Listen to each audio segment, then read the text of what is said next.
Assalamualaikum warahmatullahi wabarakatuh.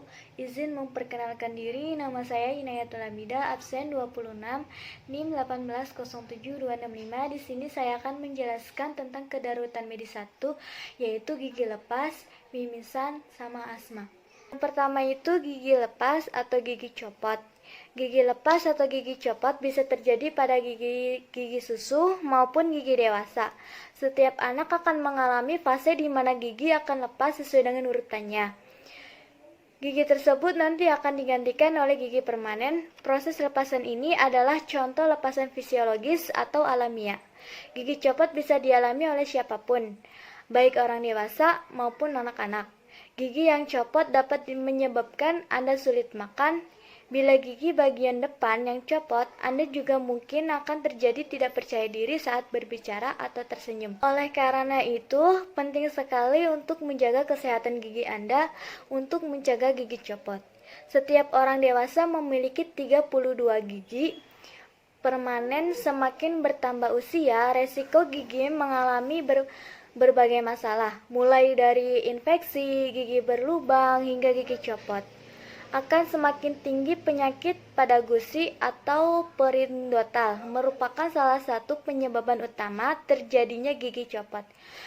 Penyebab yang lainnya gigi copot yaitu cedera saat olahraga, kecelakaan, kendaraan bermotor, pukulan pada gigi saat berkelahi, menggigit makanan keras, atau terjatuh dan membentur gigi. Selain itu, faktor lain yang menyebabkan gigi copot berkaitan dengan pola hidup, seperti tidak menjaga kebersihan gigi dan kebiasaan merokok. Penenangan gigi lepas yang pertama itu tangani gigi bagian atas atau mahkotanya saja. Yang kedua itu jangan menggosok atau mengikis gigi untuk menghilangkan kotoran, karena ini bisa merusak permukaan akar. Yang ketiga yaitu bilas gigi Anda dalam semangkuk air, jangan di bawah air mengalir. Yang keempat itu letakkan gigi dalam wadah dan larutkan dalam susu. Yang kelima itu pasang kain kasa pada bagian gigi yang cedera. Yang keenam, jika berkelanjutan bawa ke rumah sakit untuk direposisi. Karena ada gigi lepas, pasti juga ada gigi patah. Gigi patah adalah kasus yang sering ditemukan dalam praktek dokter gigi, mulai dari yang ringan dan tidak membutuhkan penanganan kasus, sehingga yang berat dapat membutuhkan perawatan saluran akar. Gigi patah disebabkan oleh trauma langsung, misalkan saat jatuh dengan posisi gigi menghadap ke lantai, dan bisa juga trauma tidak langsung, misalkan pukulan pada dagu yang menyebabkan gigi bawah menghantam gigi bagian atas.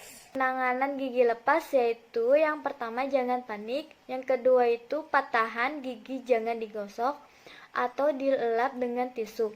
Yang ketiga itu rendam dengan susu, karena susu punya banyak nutrien yang dibutuhkan untuk menjaga agar kondisi patahan gigi tetap terjaga.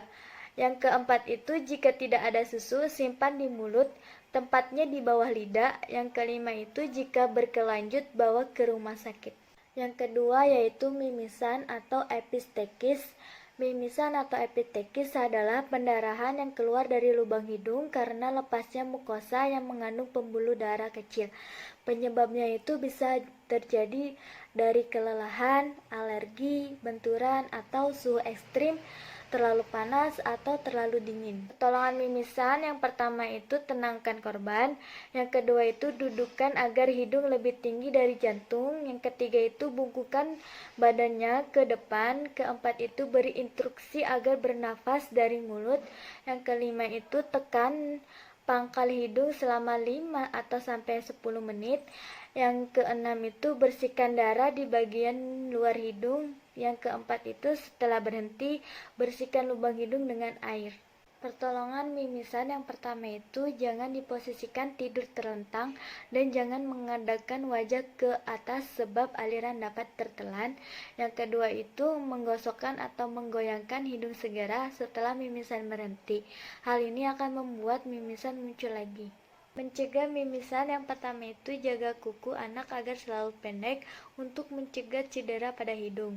Yang kedua itu pastikan anak-anak memakai alat pelindung hidung ketika mengikuti olahraga yang berpotensi menyebabkan cedera hidung. Yang ketiga itu sebaiknya menghindari bermainan di luar pada saat udara kering dan panas. Segera ke rumah sakit apabila yang pertama itu mimisan tak kunjung berhenti setelah 2 kali upaya penekanan pada hidung selama 10 menit. Yang kedua itu disertai dengan pusing atau kelemahan. Yang ketiga itu mimisan yang terjadi akibat terjatuh atau benturan di kepala. Yang ketiga itu asma. Asma adalah penyempitan atau gangguan saluran pernafasan.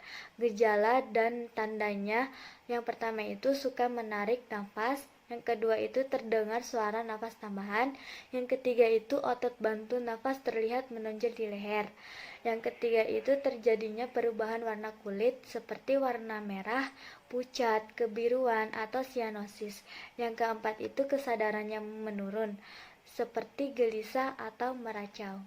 Penyebab terjadinya penyakit asma yang pertama itu faktor keturunan, yang kedua itu faktor lingkungan, yang ketiga itu faktor makanan.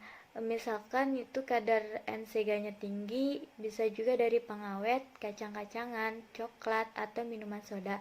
Yang keempat itu faktor cuaca dan suhu. Penanganan penyakit asma yang pertama itu tenangkan korban, yang kedua itu bawa korban ke tempat tenang atau sejuk, yang ketiga itu posisi sesuai dengan keinginan korban, yang keempat itu bantu korban untuk mendapatkan obatnya, yang kelima jika berkelanjut bisa membawa korban ke rumah sakit. Sekian penjelasan dari saya, semoga ilmunya bermanfaat. Billahi taufik wal hidayah. Wassalamualaikum warahmatullahi wabarakatuh.